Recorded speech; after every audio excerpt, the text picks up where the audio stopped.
तो hi guys, आज हम बात करेंगे कि हमें सेक्शन 1 जो हमारा टीयर 2 का होता है जिसमें मैथ्स और रीजनिंग के क्वेश्चंस आते हैं, तो उसमें हमको अगर बहुत ज़्यादा अच्छे मार्क्स लाने हैं तो उसके बाद उसके लिए हमें क्या करना चाहिए। तो मैथ्स 90 मार्क्स का आता है और रीजनिंग भी 90 मार्क्स की आती है, ठीक है। तो एसएससी में ऐसा बोला जाता है कि जो आपके सेक्शन वन के मार्क्स जो होंगे ना, वो तो डिसाइड करेंगे कि आप सेलेक्ट होगे या नहीं होगे, और जो सेक्शन 2 है ना, वो डिसाइड करता है कि आपको कौन सी जॉब मिलेगी, ठीक है। तो आज हम बात करेंगे सेक्शन 1 की। सेक्शन 1 में हम सबसे पहले शुरू करेंगे एक बार मैथ्स से, ठीक है। मैथ्स में आपको पता है कि प्री और मेंस में थोड़े अलग अलग टॉपिक्स आते हैं। तो आपने जैसे आपके मार्क्स अच्छे होंगे तो आपने प्री का तो मोस्ट प्रोबेबली सब कुछ पढ़ ही लिया होगा, अर्थमेटिक और एडवांस। मेंस में कुछ अलग टॉपिक्स हैं जो कि एक्स्ट्रा टॉपिक्स हैं, जो कि है स्टैटिस्टिक्स, प्रोबेबिलिटी, कोऑर्डिनेट ज्योमेट्री और प्रिज्म पिरामिड। अब वैसे तो जब जैसे सिलेक्शन पोस्ट में बहुत ज़्यादा हाइप बनी थी तो ये सब्जेक्ट्स काफ़ी लोगों ने पढ़ लिए थे। अगर आपने ये नहीं पढ़े तो मैं आपको बता देता हूँ कि अगर आपको कोऑर्डिनेट और प्रिज्म और पिरामिड पढ़ना है ना, प्रिज्म और पिरामिड, तो आप पढ़ लेना गगन प्रताप से। ये मैंने वीडियो डाली हुई है यहाँ पे, आप जाके ये वाली वीडियो देख लेना। और स्टैटिस्टिक्स और प्रोबेबिलिटी आप पढ़ लेना शुभम जैन सर से, आरबी करके इनका चैनल है। सेक्शन 1 को अगर आपको क्लियर करना है तो आप दो तरीके के इंसान हो सकते हो, या तो जो आपका फर्स्ट अटैम्प्ट हो या पहले भी आपने मेंस दिया हुआ है। तो पहले हम फर्स्ट अटैम्प्ट वालों की बात कर लेते हैं। तो भाई आपको अगर आपने ये जो एक्स्ट्रा टॉपिक्स हैं ये नहीं क्लियर किए ना अभी, तो आपको ASAP एक्स्ट्रा टॉपिक्स, एक सेकेंड, आपको ASAP ये एक्स्ट्रा टॉपिक्स ख़त्म करने हैं। प्रीवियस ईयर में कैसे मेंस के क्वेश्चन आ रहे हैं वो देखने हैं, अपना स्कोर देखना है कि आप कितने क्वेश्चन कर पा रहे हो, ठीक है ना। फिर जो PYQ से आपसे जो क्वेश्चन नहीं हो पा रहे ना, वो क्वेश्चन आपको एक पेपर पे लिखने हैं, वो टॉपिक आपको रिवाइज करने हैं, ठीक है ना। वो टॉपिक आपको रिवाइज करने हैं। फिर आप जो जिन्होंने एक बार पिछली बार मेंस दिया हुआ है, आप उनसे एट पार हो जाओगे, ठीक है ना। तो अब मेंस अगर आप यहाँ तक पहुँच गए तो मेंस वालों को तो यहाँ से शुरू करना है। आपको पहले ये पूरा ये वाली जो जर्नी है, सॉरी, ये वाली जो जर्नी है ये पूरी करनी पड़ेगी। मेंस जिन्होंने पहले दिया है वो पहले कर चुके हैं ये, है ना। तो आपने अगर यहाँ पे कर लिया तो अब आपको जो आपने यहाँ पे जाने के बाद आपको सीधा सेक्शनल टेस्ट लगाने हैं, जो कि PYQ होंगे। और जो भी जो ये आपके प्राइवेट जो टेस्ट वाले जो होते हैं, जैसे टेस्ट रैंकिंग हो गया, है ना, या फिर टेक्स्ट बुक हो गया, यहाँ से आपको सेक्शनल टेस्ट लगाने हैं।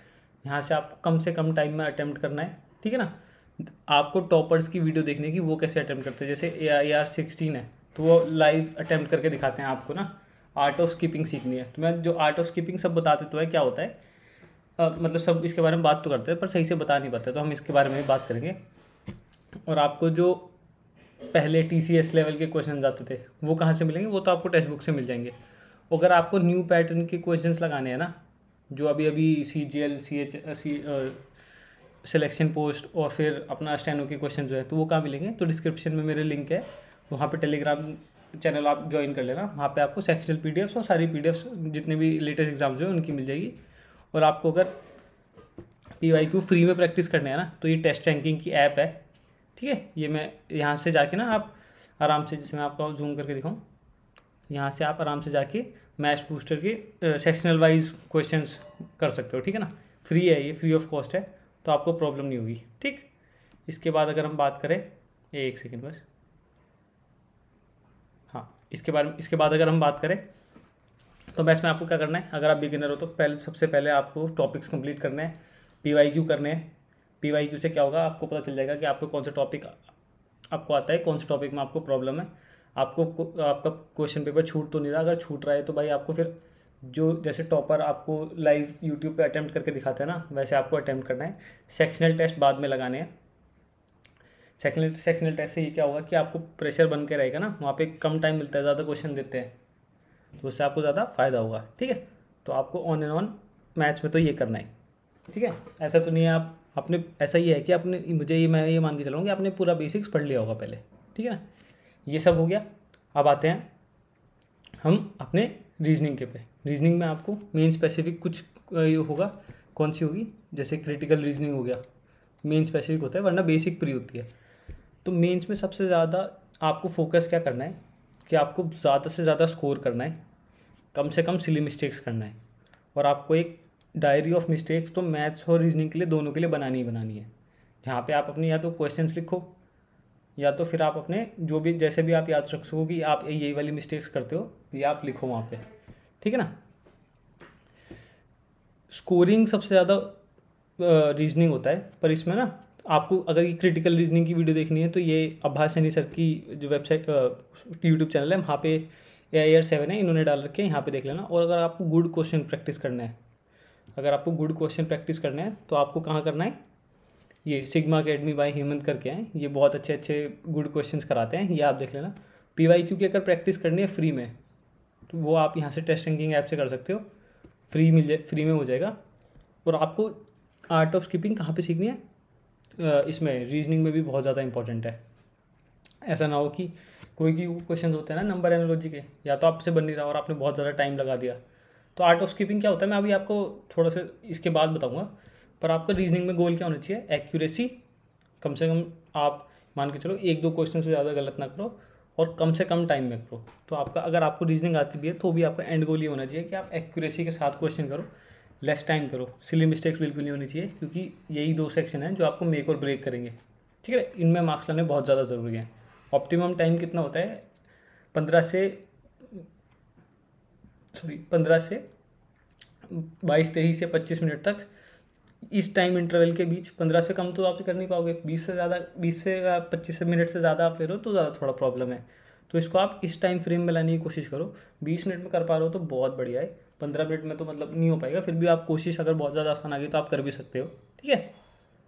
और नए पैटर्न फिर से मैं आपको बता दूं कहाँ से कर सकते हो आप, तो जो टेलीग्राम ग्रुप है ना, डिस्क्रिप्शन में मैंने लिंक दिया है, वहाँ पे सेक्शनल रीजनिंग के आपको PDF मिल जाएगी, वहाँ से करके आप अटेम्प्ट कर सकते हो। PYQ अगर आपको TCS वाले करने हैं तो ये इस वाली वेबसाइट से, क्या नाम है इनका, टेस्ट रैंकिंग वाली वेबसाइट से जो गगन प्रताप की, यहाँ से कर सकते हो। अब मैं आपको कुछ चीज़ दिखाना चाहता हूँ। मैं कल इनकी वीडियो देख रहा था, ये AIR 16 है, तो ये कल ना ये ओलिव बोर्ड का मॉक लगा रहे थे। आर्ट ऑफ स्किपिंग क्या होता है मैं आपको बताऊं। आर्ट ऑफ स्किपिंग का मतलब है कि आप कुछ क्वेश्चन छोड़ रहे हो, या तो आप उसको इंटायरली छोड़ रहे हो या आप ये ऐसे छोड़ते हो कि मैं उसको सेकंड अटैम्प्ट में जाके करूँगा। तो जैसे इन्होंने फर्स्ट अटैम्प्ट में आपको क्या देखना है, देखो इन्होंने फर्स्ट अटैम्प्ट में जो कुछ क्वेश्चन अटैम्प्ट किए, कितने क्वेश्चन अटैम्प्ट किए फर्स्ट अटैम्प्ट में, 21 क्वेश्चन आंसर किए, 2 इन्होंने मार्क फॉर रिव्यू लगाए और 7 अटैम्प्ट नहीं किए। जो वैसे नॉर्मल लोग होते हैं वो सोचते हैं कि मैं 30 के 30 क्वेश्चन एक साथ कर दूँ, टॉपर ऐसा नहीं करते। आप देख रहे हो इन्होंने भी 7 क्वेश्चन बाद के लिए छोड़े हैं, स्किप किया है। अब स्किप कौन से क्वेश्चन करना है, तो ये थोड़ा सब्जेक्टिव मैटर है, ये आपको खुद को ढूंढना पड़ेगा कि आपका, मान लो आपको ट्रिग्नोमेट्री आती है बट ज्योमेट्री नहीं आती तो आप उसके क्वेश्चन स्किप करोगे, ठीक है ना। या आपको क्वेश्चन आ रहा है तो आपको बहुत सारे क्वेश्चन आप प्रैक्टिस करोगे तो आपको कुछ कुछ क्वेश्चन के पैटर्न याद हो जाएंगे कि भाई ये बहुत कैलकुलेटिव होता है। जैसे कि हो सकता है कि आपसे कंपाउंड इंटरेस्ट का पूछ ले, बहुत कैलकुलेटिव सवाल, पर वो देखने में आसान लग रहा है, तो तब तक आप प्रैक्टिस नहीं करोगे, आपको ये नहीं पता चलेगा। जैसे जैसे आप प्रैक्टिस करते रहोगे ना, आपको क्वेश्चन का आइडिया हो जाएगा कि हाँ ये वाला क्वेश्चन बहुत ज़्यादा, क्या बोलते हैं कि ये वाला क्वेश्चन बहुत ज़्यादा कैलकुलेटिव है, इसको मुझे स्किप करना चाहिए। तो इनकी तरह ही आपको देखो, इन्होंने 37 मिनट्स भी बचा लिए, ठीक है, सॉरी 37 मिनट्स भी बचा लिए, और ये सीधा इनको छोड़ के अब कहाँ से शिफ्ट हो गए, हाँ। तो जैसे मैंने बताया कि वो स्किपिंग का तो क्या है, थोड़ा सब्जेक्टिव है, आपको खुद देखना पड़ेगा कि आपको कौन सा टॉपिक स्किप करना है कौन सा नहीं करना। पर जैसे आपको पता है कि जो टॉपिक आपने बिल्कुल नहीं पढ़े वो तो स्किप करना ही करना है, या कुछ क्वेश्चन आपको ऐसे लगेंगे कि भाई बड़ा है, जैसे 4 लाइन का है पर प्रॉफिट एंड लॉस का है, तो मैं बाद में आके इसको देख लूँगा, ठीक है। तो या तो आप 100% कॉन्फिडेंट हो, पढ़ लेंदी हो, तो आप उसको सेकंड अटैम्प्ट के लिए छोड़ोगे। और बिल्कुल भी अगर आपने उसके बारे में नहीं सुन रखा है ना, और आपने बहुत, मान लो आपने 2-3 हज़ार क्वेश्चन या 10-15 हज़ार क्वेश्चन लगा रखे हैं, तो फिर आपको वो छोड़ना ही छोड़ना है, ठीक है ना। अगर आपको जितने भी टॉपर्स हैं उनकी डिटेल एनालिसिस चाहिए कि भाई वो क्वेश्चन कैसे अटैम्प्ट करते हैं, जैसे मैंने देखा है बहुत सारे कि भाई वो स्किप कैसे करते हैं, अगर आपको वो भी देखना हो तो आप नीचे कमेंट सेक्शन में लिख देना, मैं उसके लिए भी वीडियो बना दूंगा। मैंने बहुत सारे टॉपर्स को देखा है कि कैसे कैसे वो क्वेश्चन अटैम्प्ट करते हैं, पेपर अटैम्प्ट करते हैं, और जो नॉर्मल एस्पिरेंट है जिसका नहीं हो पाता वो किस तरह से अटैम्प्ट करता है। दोनों के अप्रोचेज में बहुत ज़्यादा फ़र्क होता है, आप कभी भी देखना, या तो आप खुद ही इनकी वीडियो जाके देख लेना, मैं तब भी बता दूँ। अब इन्होंने देखो उसके बाद फिर रीजनिंग अटैम्प्ट करा, रीजनिंग में भी इन्होंने सारे एक साथ नहीं करे, 3 को रीजनिंग क्या पता ईजी हो तो ये 30 के 30 भी कर सकते थे, पर इन्होंने 27 अटैम्प्ट करे, 3 छोड़े, ठीक है। कितने मिनट में कर लिया इन्होंने, लगभग 21 मिनट में पूरी रीजनिंग कर दी। अब इनके पास पूरे 16 मिनट बचे। क्वेश्चन कितने बचे इनको करने के लिए? 10 से 11 क्वेश्चन, समझ रहे हो? अब 10 से 11 क्वेश्चन इनको करने हैं कितने? 16 मिनट में।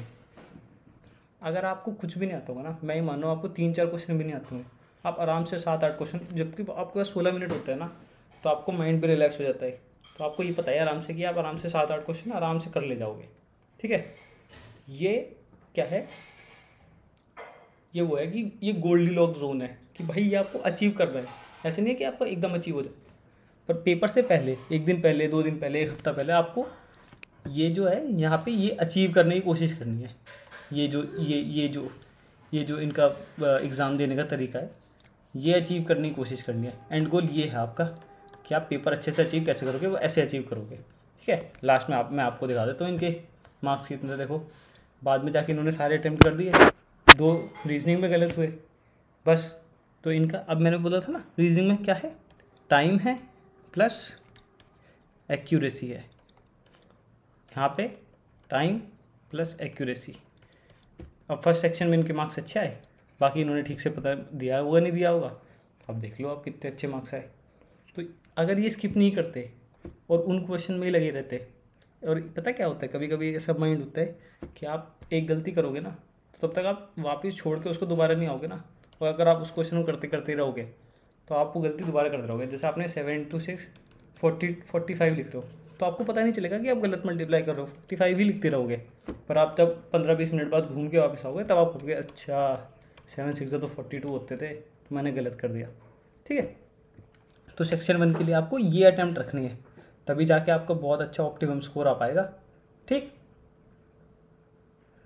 तो इस क्वेश्चन इस मतलब वीडियो में तो मैं आपको बस यही बताना चाह रहा था। अगर आपको वो जो वीडियो मैंने बताई थी, टॉपर्स कैसे पेपर अटैम्प्ट करते हैं, उनका पूरा डिटेल एनालिसिस चाहिए, कि मैं जैसे 5-6 टॉपर्स को देखा है, मैंने उनको फॉलो करता था। ठीक है, मेरे भी मेंस में थे, ठीक थे मार्क्स, मतलब इतने ज़्यादा नहीं थे, हो नहीं पाया था, पर 330 के आसपास या उससे 1-2 मार्क्स कम ही ऊपर नीचे ही थे। ठीक है, तो आप मेरे को बता देना, कमेंट सेक्शन में लिख देना। अगर आपको ये वीडियो किसी भी तरीके से हेल्पफुल लगी हो तो आप मेरे चैनल को सब्सक्राइब कर लेना। ठीक है, लाइक दबा देना, और मेरा टेलीग्राम चैनल ज्वाइन कर लेना। वहाँ पे मैं सारी पीडीएफ डाल दूँगा जो सेक्शनल वाली है। ठीक है, तो तब तक के लिए मिलते हैं नेक्स्ट वीडियो में। चलिए, बाय बाय।